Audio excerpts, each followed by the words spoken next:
자, 안녕하세요. 경제학장 박사입니다. 여러분, 폴 크루그먼 국제경제학 교과서 다들 아시죠? 오늘 여기서 정말 흥미로운 개념 하나를 파헤쳐 볼 건데요. 바로 마셜 러너 조건입니다. 환율이 오르락내리락 할 때 우리나라 무역 수지가 대체 어떻게 되는 건지 그 비밀을 한번 제대로 들여다보겠습니다. 자, 이런 질문 한번 던져볼게요. 만약에 우리나라 원화 가치가 뚝 떨어졌다고 해봅시다. 그럼 상식적으로 어때요? 우리 수출품은 싸지고 외국 물건은 비싸지니까 당연히 무역 적자가 해결될 것 같잖아요. 그쵸? 근데 만약에 아주 잠깐이긴 하지만 오히려 무역 수지가 더 나빠진다면요? 이게 대체 어떻게 된 일일까요? 바로 이 미스터리가 오늘 우리가 풀 문제의 핵심입니다. 자, 이 수수께끼를 풀려면요, 우리 먼저 가장 기본으로 돌아가야 합니다. 바로 경상수지라는 녀석부터 차근차근 짚어보죠.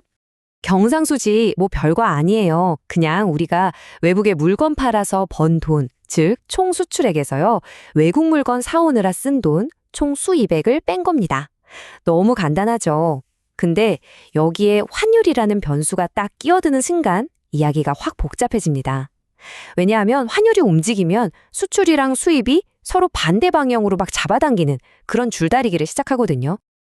그리고 이 줄다리기 때문에 경제학에서 아주 중요한 두 가지 힘이 정면으로 꽝 하고 부딪히게 됩니다. 그게 바로 가격 효과와 물량 효과입니다. 이 두 힘의 성격이 완전히 달라요. 자, 먼저 가격 효과부터 보죠. 이건 아주 즉각적이에요. 환율이 오르면 바로 그 순간 수입품 가격표가 바뀌잖아요. 어제 1달러짜리 커피를 1,000원 주고 샀는데 오늘 환율이 올라서 1,200원을 내야 하는 거예요. 그럼 똑같은 양을 수입해도 돈은 더 나가니까 무역 수지는 일단 나빠지고 시작하는 거죠. 이게 부정적인 효과예요. 반면에 물량 효과는 좀 느긋해요. 시간이 좀 걸립니다. 소비자들이 수입 커피 비싸졌네? 그냥 국산차 마셔야겠다 하고 결심하고, 또 외국 사람들이 한국 제품 싸졌네? 주문 좀 넣어볼까?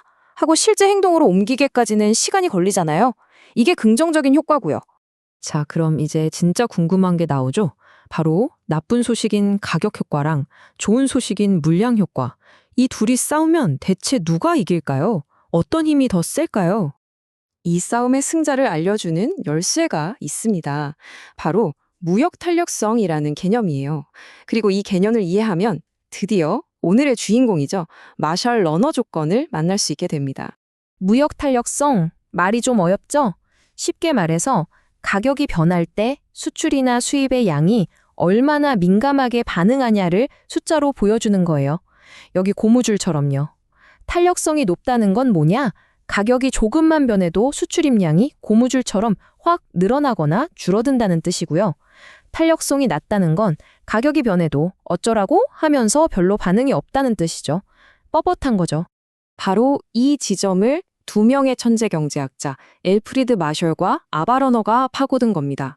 이 사람들이 머리를 맞대고 수학적으로 쫙 분석해서 이 조건만 만족하면 긍정적인 물량 효과가 부정적인 가격 효과를 무조건 이긴다라는 걸 딱 밝혀낸 거죠. 그들이 찾아낸 그 위대한 공식이 바로 이겁니다. 화면에 크게 보이죠? 에타 더하기 에타 스타는 1보다 크다. 이게 바로 그 유명한 마셜 러너 조건입니다. 이 공식의 모든 걸 결정하는 거죠. 여기서 에타는 수출이 얼마나 민감하게 반응하냐는 수출 탄력성이고요. 에타 스타는 수입 탄력성입니다. 그러니까 이 공식의 뜻은 아주 간단해요. 우리나라 수출품의 반응도랑 수입품의 반응도를 합친 값이 1보다 커야, 즉 반응이 충분히 좋아야만 부정적인 가격 효과를 이기고 무역 수지가 개선된다는 겁니다. 그 승패를 가르는 기준점이 바로 숫자 1인 거예요. 오케이. 자, 여기까지가 이론입니다. 아주 깔끔하죠? 근데 중요한 건 현실이잖아요. 실제 현실 세계에서도 이 마셜 러너 조건이라는 게 진짜로 맞아떨어질까요? 그래서 IMF가 발표한 실제 데이터를 한번 가져와 봤습니다. 여기 표를 한번 보시죠. 여러 나라들의 무역 탄력성을 추정한 값인데요. 자세히 보시면 기간을 둘로 나눠놨어요. 단기, 그러니까 몇 달 안 됐을 때랑 장기, 1년 이상 지났을 때. 근데 여기서 아주 재미있는 공통점이 발견됩니다. 자, 이해하기 쉽게 미국의 데이터만 쏙 뽑아서 그래프로 그려봤어요. 왼쪽 막대를 보세요. 단기에는 두 탄력성을 더해봐야 0.43밖에 안 돼요. 기준점인 1보다 한참 작죠? 이 말은 뭐다? 마셜 러너 조건, 실패입니다. 그런데 오른쪽 장기 막대를 보세요. 합이 무려 2.73, 이를 훌쩍 뛰어넘죠? 마셜 러너 조건, 대성공입니다. 이런 패턴이 미국뿐만 아니라 거의 모든 나라에서 똑같이 나타나요. 처음에는 반응이 둔하다가 시간이 지나면서 기업이나 소비자들이 바뀐 가격에 적응하잖아요. 그러면서 점점 더 민감하게 반응하게 되는 거죠. 탄력성이 스물스물 올라가는 겁니다. 바로 이 현상.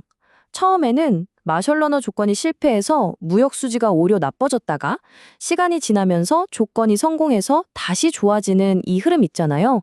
이걸 그래프로 그리면 알파벳 J 모양처럼 생겼다고 해서 경제학자들이 아주 멋진 이름을 붙였습니다. 바로 J-커브 효과라고 말이죠. 자, 이제 퍼즐 조각들이 다 맞춰졌습니다. 오늘 우리가 알아본 내용들 한번 쫙 정리해 볼까요? 핵심이 뭘까요? 정리하면 이겁니다. 1단계, 우리나라 통화 가치가 떨어져요. 그럼 2단계, 바로 마셜 러너 테스트가 시작됩니다. 근데 단기에는 탄력성이 낮아서 테스트에 실패하죠. 에타 플러스 에타 스타가 1보다 작으니까요. 하지만 장기에는 탄력성이 높아지면서 테스트에 통과합니다. 에타 플러스 에타 스타가 1보다 커지죠. 그래서 마지막 3단계, 그 결과로 무역 수지가 처음엔 뚝 떨어졌다가 나중에 쭉 올라가는 바로 J-커브 효과가 나타나는 겁니다. 아주 논리적이죠? 그러니까 여기서 정책을 만드는 사람들이 꼭 알아야 할 교훈이 있죠. 환율을 바꾸는 건 무역 문제를 해결하는 반창고나 진통제가 아니라는 거예요. 즉각적인 효과를 보는 게 아니라 길게 보고 써야 하는 장기적인 정책 도구라는 거죠. 자, 그렇다면 마지막으로 이런 질문을 던져보면서 마무리하겠습니다. 정부가 무역 수지를 개선하겠다고 인위적으로 환율을 조작하는 게 과연 믿을 만한 방법일까요? 단기적으로는 무역 수지가 더 나빠지는 J-커브의 고통을 겪어야만 하는데 과연 그게 항상 옳은 선택일까요? 여러분은 어떻게 생각하시나요? 한번 고민해 보시면 좋겠습니다. 네, 오늘 내용은 여기까지입니다. 지금까지 경제학 짱 박사였습니다. 감사합니다.